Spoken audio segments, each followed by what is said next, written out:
Seguidamente vamos a invitar al señor Agustín Laje Arrigoni, de Argentina. El señor Laje Arrigoni es licenciado en Ciencias Políticas por la Universidad Católica de Córdoba.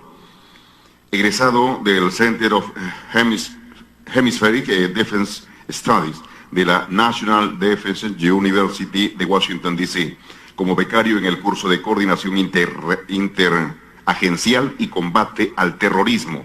Actualmente, Agustín Laje dirige la Fundación Libre, Centro de Estudios, Libertad y Responsabilidad, en think tank, compuesto por jóvenes intelectuales de las más diversas áreas de las ciencias sociales. Como escritor, Agustín Laje ha publicado 4 libros: Los mitos setentistas, mentiras fundamentales sobre la década del 70, Plumas democráticas, Cuando el relato es una farsa, la respuesta a la mentira kirchnerista, y el libro negro de la nueva izquierda.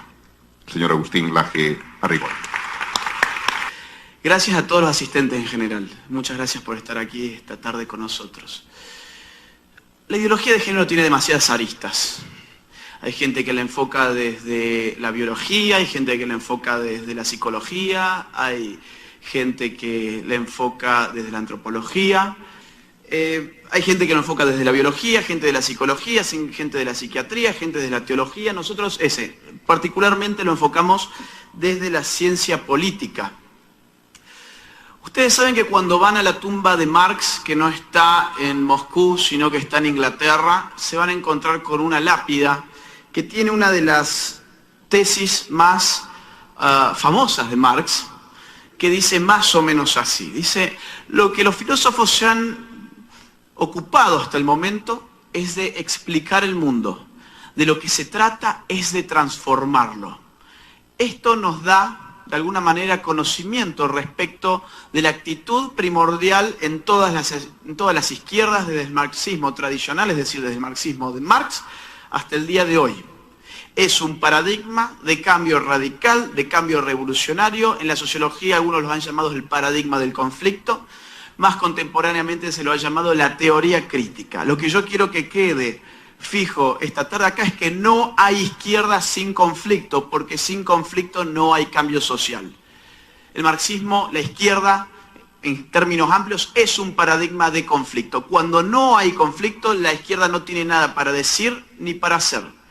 Y eso fue a lo que se enfrentaron en la segunda mitad del siglo XX, cuando el conflicto, por definición de la izquierda marxista, que era la lucha de clases, empezó a apaciguarse cada vez más. Si puede ser un poquito de agua, lo agradecería mucho. ¿Por qué empezó a apaciguarse el conflicto de clases del marxismo tradicional? Empezó a apaciguarse porque en el primer mundo no se cumplió la ley marxista, una de las más importantes, que decía que en el capitalismo la clase obrera cada vez iba a vivir peor. La clase obrera en el capitalismo cada vez empezó a vivir mejor. El obrero, como decimos muy a menudo con Nicolás, estaba y está más preocupado por cambiar su automóvil que por cambiar el mundo. Es un obrero burgués en algún sentido. Es un obrero que no responde más a los paradigmas de la revolución. Es un obrero que no tiene absolutamente nada que ver con aquella imagen que nos presenta Marx en algunos de sus más famosos escritos, en donde el obrero aparece como un sujeto que no tiene nada más que perder que sus propias cadenas, tal como lo dice el propio Marx. El obrero del primer mundo tiene para perder su automóvil, su radio, su televisor, su casa, su familia. Y su familia sus hijos pueden llevar una vida mucho mejor de la que él ha llevado. Es decir, encima hay ascenso social intergeneracional. ¿Cómo entonces seguir instigando e impulsando la lucha de clases? Este fue el gran conflicto al que se enfrentó la izquierda, sobre todo después de la Segunda Guerra Mundial, y es el conflicto teórico que signa todos y cada uno de los escritos filosóficos políticos de los intelectuales izquierdistas hasta el día de hoy. Zizek, Ernesto Laclau, Badiou, Rancière, Mouffe, etcétera, Butler, etcétera, etcétera, Fraser. En fin, y si quieren irse más atrás, vamos a la escuela de Frankfurt también y vamos a encontrar algo más o menos similar, donde se empieza a ver que la familia es un freno en el occidente para la revolución de clases, porque es la familia la que socializa a los hijos de los obreros.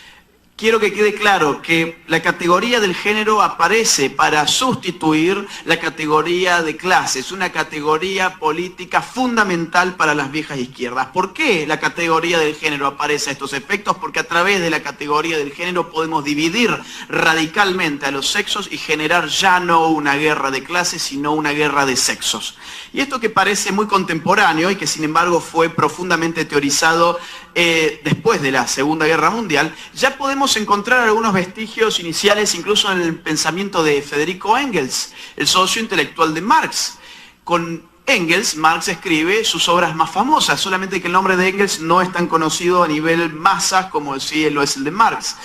Engels escribe, por ejemplo, en el año 1884, a un año de la muerte de Marx, este libro, que yo, paréntesis aparte, estuve recorriendo varias librerías en Lima ayer, unas 4 o 5, Crisol, Virrey, Ibero y alguna otra más, y en todas estaba bastante expuesto este libro que es del año 1884. ¿Es una coincidencia que está expuesto? Bueno, yo lo dejo en dudas. Este libro se llama El origen del Estado, la familia y la propiedad privada. Es un libro que no voy a resumir ahora, pero me interesa que nos fijemos en una de sus frases más llamativas. Engels allí dice: en la familia el hombre es el burgués y la mujer es el proletariado. Ahí estaba de alguna manera los fundamentos de la guerra de sexos que viene a sustituir la guerra de clases que estaba en el pensamiento de Engels. Engels no está escribiendo esto para impulsar una suerte de revolución feminista. Él lo que estaba procurando con esto era al contrario, era que la mujer se sumara a la clase del a la lucha de clases del obrero.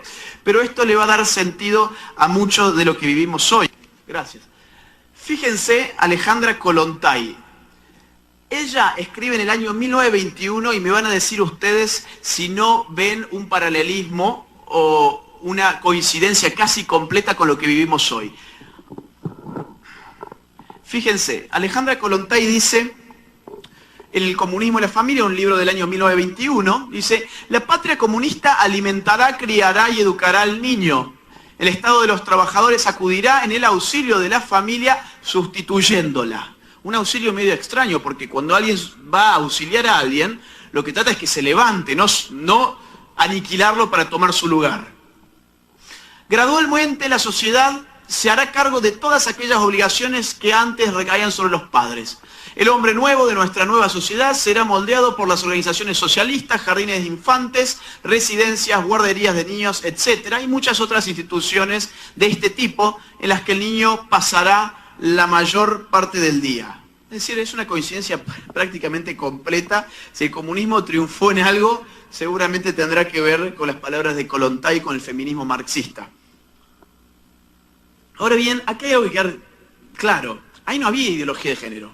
Ahí se sigue hablando en Engels, en Kollontai, incluso en la primera ola, que no la vamos a ver tampoco, pero era liberal. No había ideología de género, pues se seguía hablando de hombre y de mujer como dato natural.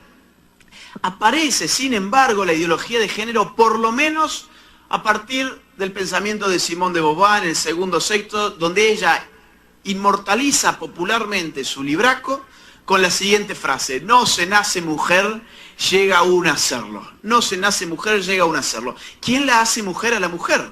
Bueno, pues el primer sexo, porque estamos hablando de un libro que se llama El segundo sexo.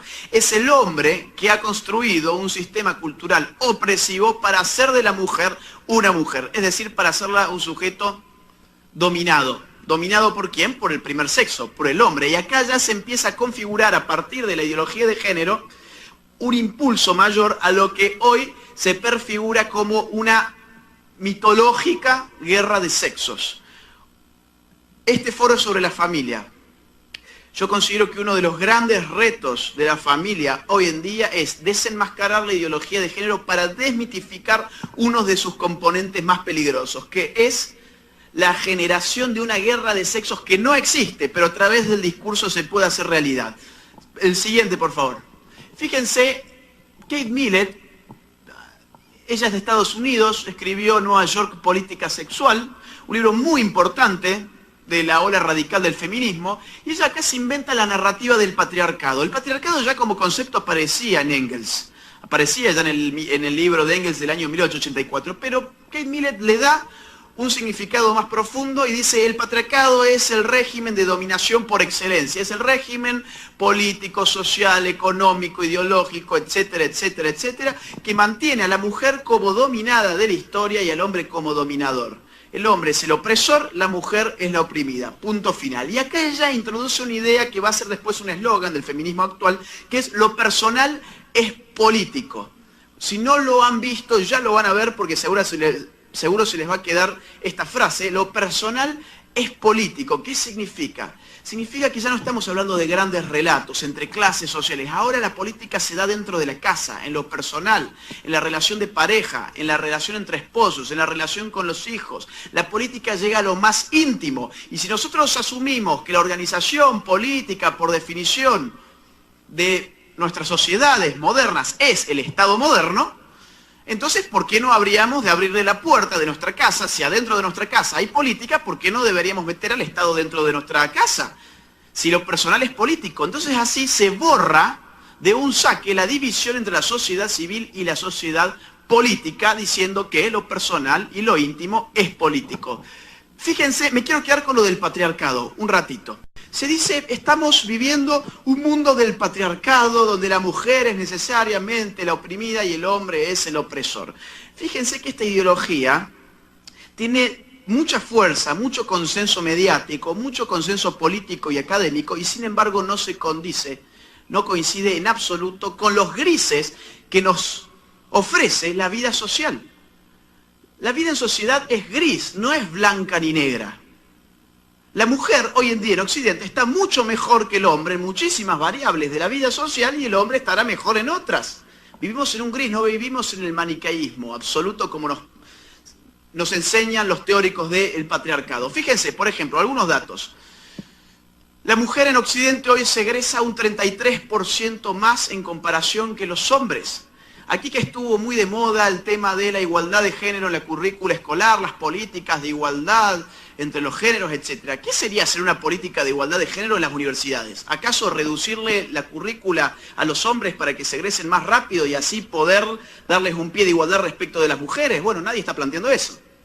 El hombre hoy vive 5 años medios en promedio que la mujer. ¿Qué sería una política de igualdad de género? ¿Pegarles un tiro a las mujeres 5 años antes de que se mueran? Fíjense lo ridículo de la idea de igualar. Siempre fue ridículo, solamente que antes se aplicaba a la economía, ahora se aplica al género. En los Estados Unidos el 65% de los bienes materiales está en manos de mujeres. En la economía, el sector más dinámico, más importante, es el sector de los servicios en un mundo globalizado. El 54% de los puestos laborales está en manos de las mujeres. Hoy en día entre el 75 y el 80% de los homeless, de los indigentes, de los que no tienen hogar, son hombres. Es decir, ¿qué sistema de opresión manda a los opresores a vivir a la intemperie? Si existiese un patriarcado, tendríamos que concluir que la mayoría de los que viven sin techo son las mujeres. ¿Quiénes mueren en las guerras? Mueren mayoritariamente, históricamente, los hombres. Es decir, fijémonos, por ejemplo, una guerra reciente, Irak-Estados Unidos. Las bajas masculinas de Estados Unidos fueron el 97,68%. Ahora, ¿es un privilegio ir a la guerra? De ninguna manera. ¿Por qué el hombre va a la guerra? ¿Porque hay un patriarcado que le da el privilegio de ir a matar y de morir a la guerra? No, va porque históricamente la vida del hombre valió menos que la de la mujer.